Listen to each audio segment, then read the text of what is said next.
WhatsApp guys, welcome back once again. So दोस्तों, आज की फिल्म जो एक्सप्लेन करने वाले हैं उसका नाम है हैची ए डॉग टेल। वेल दोस्तों, अगर आपने कहीं पे भी वफादारी और ईमानदारी से जुड़ी कोई बात सुनी होगी तो आपको एक डॉग का एग्जाम्पल ज़रूर दिया गया होगा, क्योंकि आपके मुश्किल समय में आपका साथ इंसान छोड़ सकता है लेकिन एक डॉग मरते दम तक आपका साथ कभी नहीं छोड़ेगा।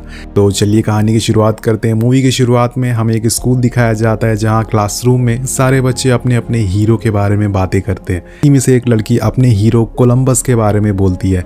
वो बोलती है कि अगर कोलंबस ने अमेरिका को ना ढूंढा होता तब भी वो मेरे हीरो होते, क्योंकि वो बिना डरे अपनी छोटी सी बोट लेके समुंदर में निकल पड़े थे और ये उनकी बहादुरी को दर्शाता है। और ये सुनकर सभी बच्चे उसके लिए ताली बजाते हैं। और अब बारी आती है रॉनी नाम के लड़की की, जो कि ब्लैक बोर्ड पे लिखता है माई हीरो इज़ हैचिको।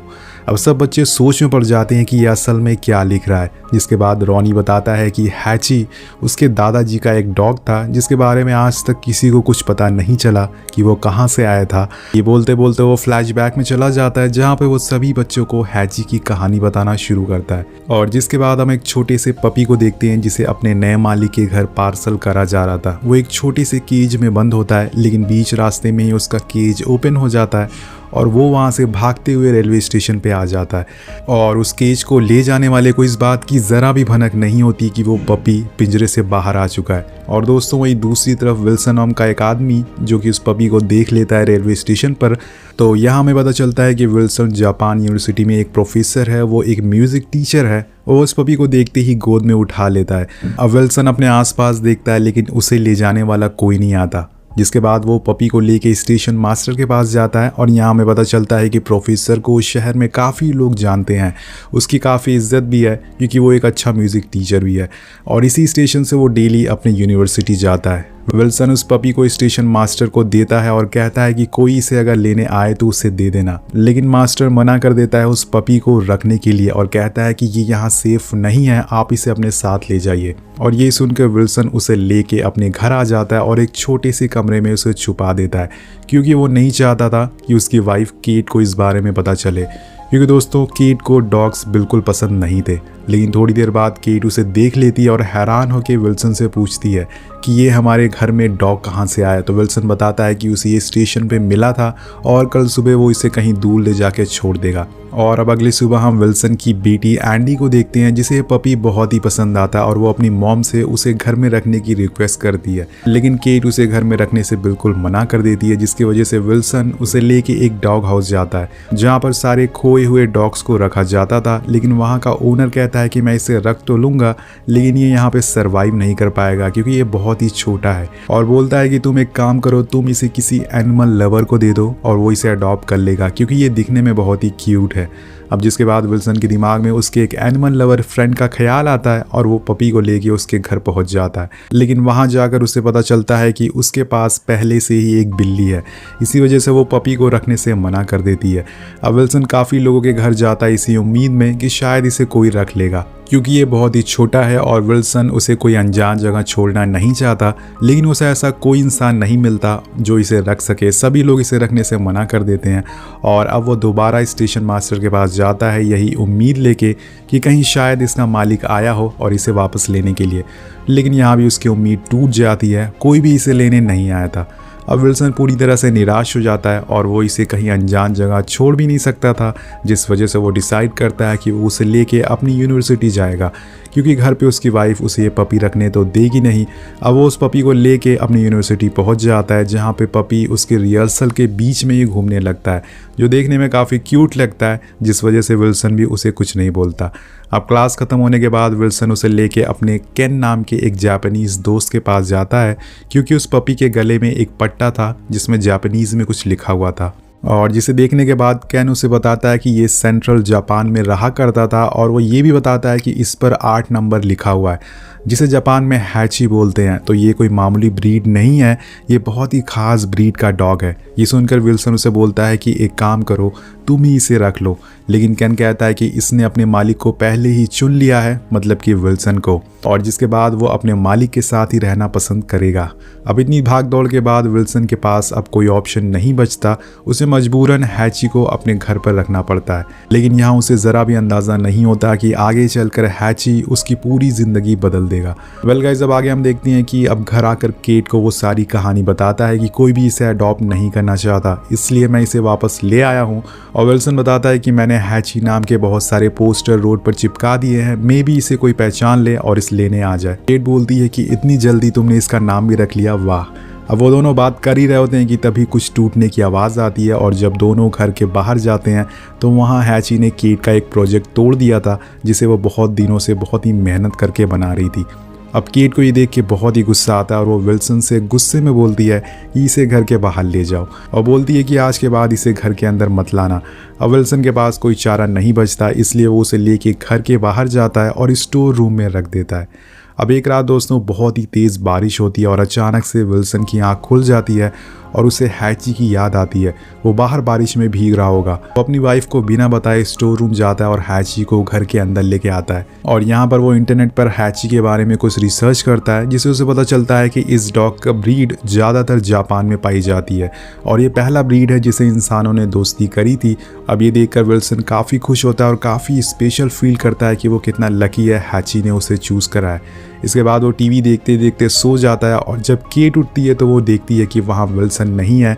तभी उसे टीवी की आवाज़ आती है और वो नीचे जाती है तो देखती है कि हैची और विल्सन एक साथ सोफे पर हैं, लेकिन विल्सन सो गया था। तो विल्सन से वो माफ़ी मांगती है कि उसकी वजह से उसे यहाँ नीचे सोना पड़ा था। अब विल्सन उसे रिक्वेस्ट करता है कि वो एक दिन के लिए इसे घर में रहने दे, और उसकी बातें सुनकर केट भी मान जाती है। अब अगली सुबह हम देखते हैं कि विल्सन, जो कि हैची के साथ बाहर खेल रहा होता है, वो उसे सिखाता है कि बॉल कैसे उठाते हैं, लेकिन इतनी बार सिखाने के बावजूद वो नहीं सीख पाता।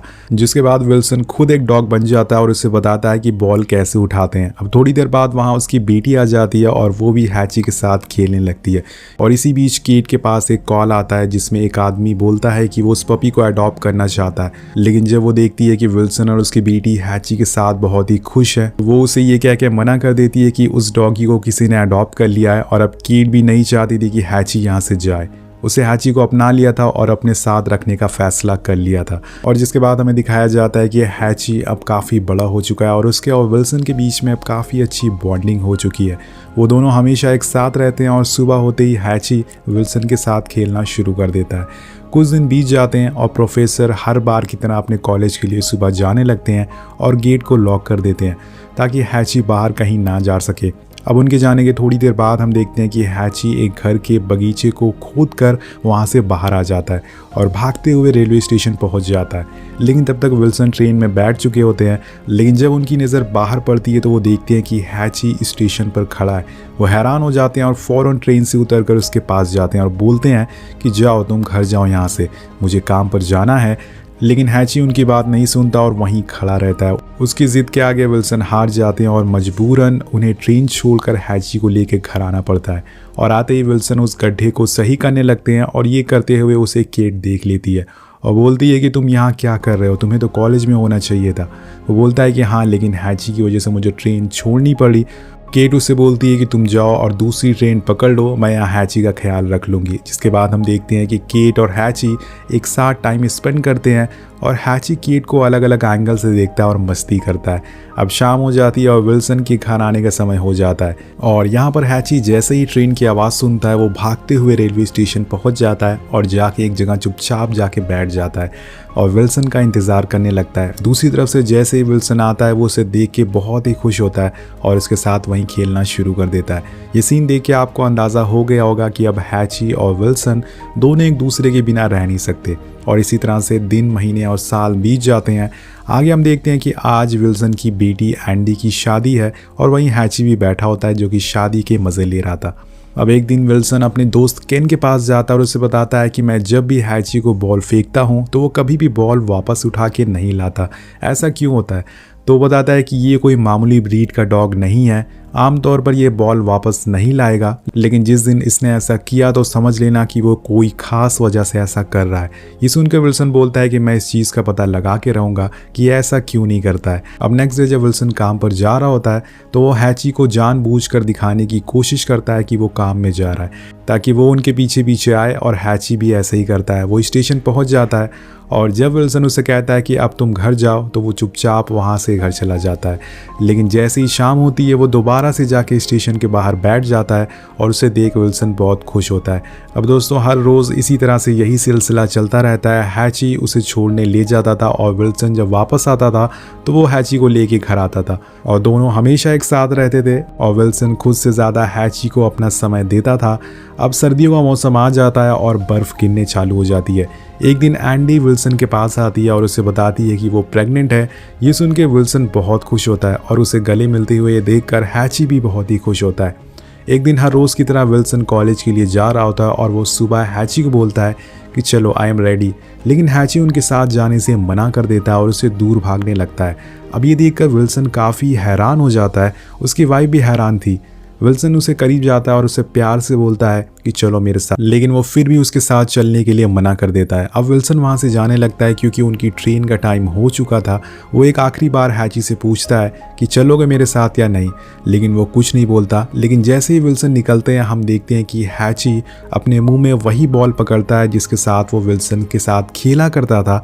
वो उसे लेके स्टेशन की तरफ निकलता है और वहीं दूसरी तरफ विल्सन स्टेशन पहुँच जाते हैं। और विल्सन स्टेशन पर रुके थे क्योंकि उन्हें कहीं ना कहीं लग रहा था कि शायद हैची आएगा यहाँ पर। और तभी वो देखते हैं कि हैची वापस आ रहा है और उसके मुंह में वही येलो बॉल है जिसके साथ वो खेला करते थे। विल्सन उससे कहते हैं कि अच्छा तुम्हें मेरे साथ खेलना है। ये कहने के बाद वो उसे एक बॉल दूर फेंकते हैं और यहाँ हम पहली बार देखते हैं कि हैची भागते हुए जाता है और उस बॉल को लेके वापस आता है। विल्सन दोबारा फेंकते हैं और हैची दोबारा लेके आता है। ये देखने के बाद विल्सन बहुत खुश होते हैं और स्टेशन मास्टर से कहते हैं कि तुमने देखा ना, ये पहली बार इसने ऐसा किया है, कितने अच्छे से कर रहा है। और इसके बाद अब विल्सन के जाने का टाइम हो जाता है। वो हैची से कहते हैं कि जाओ अब तुम घर जाओ, लेकिन वो नहीं जाता और उल्टा उन पे भौंकने लगता है मानो वो उसे रोकने की कोशिश कर रहा हो। लेकिन विल्सन को अपने काम पर जाना ही होता है, इसलिए वो वहाँ से चले जाते हैं। अब उनके जाने के बाद हैची रेलवे ट्रैक पर जाता है और उस जाती हुई ट्रेन को देखता है जिसमें विल्सन बैठे थे।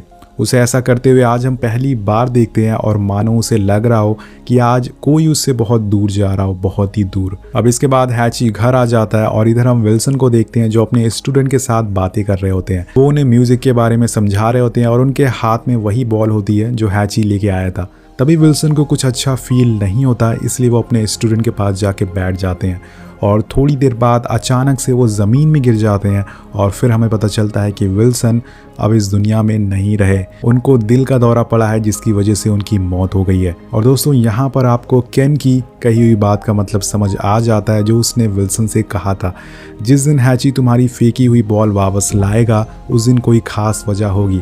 शायद हैची को पता चल चुका था कि आज उसके मालिक के साथ कुछ बहुत बुरा होने वाला है और इसी वजह से वो उन्हें जाने से रोक रहा था। अब शाम हो जाती है और बेखबर हैची अपनी मासूमियत लेके शाम होते ही स्टेशन पे पहुंच जाता है। लेकिन उसे कहाँ पता था कि सालों से जिस चेहरे को वो हर रोज इस स्टेशन पर इंतजार करता है वो अब उसे कभी नहीं देखने को मिलेगा। वो चेहरा इस दुनिया से अब जा चुका है और इधर हैची इंतजार में बैठा रहता है और शाम से रात हो जाती है। लेकिन हैची अपनी जगह से नहीं हिलता। बर्फ गिरना तेज हो जाती है और बहुत ही ज्यादा ठंड पड़ने लगती है, लेकिन ये सब हैची का हौसला तोड़ नहीं पाते। वो अभी भी विल्सन का इंतज़ार कर रहा था और तभी हम देखते हैं कि एंडी का हस्बैंड स्टेशन आता है क्योंकि उन्हें पता था कि हैची यहीं पे मिलेगा। वो उसे लेके घर आते हैं और घर आने के बाद उसे विल्सन कहीं नहीं दिखता, जिसके बाद वो काफ़ी उदास हो जाता है। उसके बाद विल्सन का फ्यूनरल देखते हैं जहाँ पे सभी लोग बहुत ही उदास थे, उन सभी की आंखों में आंसू थे। और इसके बाद हम घर का सीन देखते हैं जहाँ पर जैसे ही शाम होती है हैची भागते हुए दोबारा स्टेशन जाता है और उसी जगह जाके बैठ जाता है और वो इंतज़ार करने लगता है। वो हर इंसान को बहुत ही गौर से देखता है, लेकिन जिसकी उससे तलाश थी वो नहीं आता है। और एक बार फिर से रात हो जाती है और उसके पास वही स्टेशन मास्टर आता है और हैची से कहता है कि अब तुम्हें घर चले जाना चाहिए क्योंकि प्रोफेसर कभी लौट के अब नहीं आएंगे, वो हमेशा के लिए जा चुके हैं। कुछ दिन बाद हम देखते हैं कि अब केट इस घर को छोड़कर जा रही है क्योंकि विल्सन के बिना ये घर अधूरा है। अब वो यहाँ नहीं रहना चाहती है और वो हैची को अपनी बेटी के घर भेज देती है, लेकिन हैची का वहाँ बिल्कुल भी मन नहीं लगता। वो एक दिन एंडी के घर से भाग जाता है और वापस स्टेशन पर आकर बैठ जाता है जहाँ उसे विल्सन मिला करता था। और अगले दिन वहाँ एंडी आ जाती है और उसे लेके दोबारा से घर आती है। लेकिन अब एंडी को भी समझ आ चुका था कि हैची यहाँ नहीं रुकने वाला है, इसलिए एक दिन जब वो उससे खाना देने जाती है तो वो ट्रेन की आवाज़ सुनता है और भागते हुए डोर के पास आता है, लेकिन वो डोर लॉक होता है और उसके पास एंडी आती है और वो गेट को खोल देती है और हैची उसकी तरफ अपनी नम आंखों से देखता है और उसके हाथों पे किस करता है और वहाँ से स्टेशन के लिए निकल जाता है। जो कि एंडी के घर से काफ़ी दूर था, लेकिन वो फिर भी इतनी ठंड में जैसे तैसे करके वहाँ पहुँच जाता है और उसी जगह पर जाकर बैठ जाता है जहाँ पर वो हमेशा विल्सन का इंतज़ार करता है। लेकिन उसे कौन समझाए कि अब विल्सन नहीं आने वाला है और अब उसकी स्टेशन पे रहने वाले सभी लोगों से दोस्ती हो जाती है। सभी लोग उसकी फ़िक्र करने लगते हैं, उसे पानी देने लगते हैं, उसे खाना देने लगते हैं और वो हर रोज़ यही काम करता था। जैसे ही शाम होती थी, चाहे वो कहीं पर भी हो, भागते हुए स्टेशन पर आ जाता था और उसी जगह पर बैठ जाता था। इसी तरह से महीने साल बीत जाते हैं, लेकिन हैची अभी भी इसी उम्मीद में होता है कि शायद एक दिन विल्सन ज़रूर वापस आएगा और उसे घर ले जाएगा। लेकिन उसका इंतज़ार ख़त्म नहीं होता। अब धीरे धीरे करके उसकी इस वफादारी की खबरें सारी जगह फैलने लग जाती है। सब लोग उसे खाना खिलाने आते थे और पानी पिलाने आते थे, जिससे कि उसकी भूख मिट जाती थी। अब एक दिन स्टेशन मास्टर के पास एक रिपोर्टर आता है हैची की न्यूज़ अपने न्यूज़पेपर में छापने के लिए। वो उसकी फ़ोटो क्लिक करके अपने न्यूज़पेपर में उसके बारे में लिख देता है और जब ये न्यूज़ केन देखता है तो वो हैची से मिलने आता है और उसे अपने साथ चलने को कहता है। लेकिन वो वहीं बैठा रहता है क्योंकि वो सिर्फ जाएगा तो विल्सन के साथ। और इसी तरह से दोस्तों 5 साल बीत जाते हैं और मौसम बदलते हैं, ठंड से गर्मी आ जाती है, साल बदलता है, लेकिन हैची का इंतज़ार ख़त्म नहीं होता। वो वहीं बैठा रहता है और एक दिन केट उस शहर में वापस आती है जो विल्सन की कब्र पर जाने के लिए आई थी और वहाँ पर केन भी होता है। तो वो केन से कहती है कि आज 9 साल हो गए हैं लेकिन आज भी कुछ नहीं बदला। अब यहाँ पे दोस्तों वो वापस अपने घर जाने के लिए स्टेशन पर जाती है, जहाँ पर वो देखती है कि 9 साल से हैची अभी भी स्टेशन पर बैठा है विल्सन के इंतज़ार में। हैची जो कि अब बूढ़ा हो चुका है और केट उसे देखकर उसके पास जाके बोलती है कि तुम अभी भी उसका इंतज़ार कर रहे हो, और ये कहकर वो उसे गले से लगा लेती है और रोने लगती है। ये एक बहुत ही इमोशनल सीन होता है। वो बोलती है कि मैं भी तुम्हारे साथ यहीं अपनी ट्रेन का इंतज़ार करूंगी। और केट और विल्सन को देखकर जो भी लोग होते हैं आसपास, जो भी वेंडर्स होते हैं, वो सभी दोस्तों रोने लगते हैं। उनकी आंखों में आंसू आ जाते हैं क्योंकि कोई इंसान भी इतना नहीं करता किसी के लिए जितना एक डॉग ने कर दिया था विल्सन के लिए। अब सीन शिफ्ट होता है और यहाँ हम एंडी और उसके हस्बैंड और उसके बेटे रॉनी को देखते हैं जो ये कहानी सुना रहे थे। और केट रॉनी को विल्सन और हैची की फ़ोटो दिखाती है जब बचपन में हैची यहाँ आया था। और बाहर हम देखते हैं कि बहुत ही तेज़ बर्फ़ पड़ रही है और यहाँ हम देखते हैं कि एक बार फिर से हैची के लिए इंतज़ार की शाम आती है। वो जाके वही स्टेशन पर बैठ जाता है, लेकिन आज वो सच में अपने मालिक से मिलेगा। ज़मीन पे तो नहीं, लेकिन ऊपर वो विल्सन से ज़रूर मिलेगा। और दोस्तों यहाँ पर हैची को इंतज़ार करते करते उसकी मौत हो जाती है, लेकिन दम तोड़ते समय वो अपने मालिक विल्सन के साथ बिताए अच्छे पलों को याद करता है जिसे वो कभी भूल नहीं सकता। और इसी के साथ हैची की भी मौत हो जाती है। यहाँ हम एक बार फिर से प्रेजेंट में आते हैं जहाँ पर रॉनी अपने स्कूल में यानी कि ये कहानी सुना रहा होता है, जिसके ख़त्म होने के बाद सभी बच्चे रोने लगते हैं। अब स्कूल ख़त्म होने के बाद रॉनी के डैड उसके लिए एक पपी लाए होते हैं जो कि सेम हैची की तरह होता है। अब दोस्तों ये पूरी कहानी एक सच्ची घटना पर आधारित है और आखिर में हमें हैची की असली तस्वीर दिखाई जाती है और ये भी बताया जाता है कि 1934 मार्च में उसने अपना दम तोड़ दिया था, जिसे देखकर ऐसा लगता है मानो हैची आज भी अपने मालिक का इंतज़ार कर रहा हो। वेल गाइज, इसी के साथ ये कहानी यहीं ख़त्म हो जाती है। वेल, इसे हैप्पी एंडिंग तो नहीं कह सकते, लेकिन इस कहानी से हमें एक सीख लेनी चाहिए कि जिससे भी आप प्यार करते हैं, चाहे वो इंसान हो या जानवर हो, कभी उसका साथ मत छोड़िएगा क्योंकि क्या पता कल हो ना हो। वेल, मिलते हैं आपसे अगली वीडियो में। Thank you so much watching. Peace out.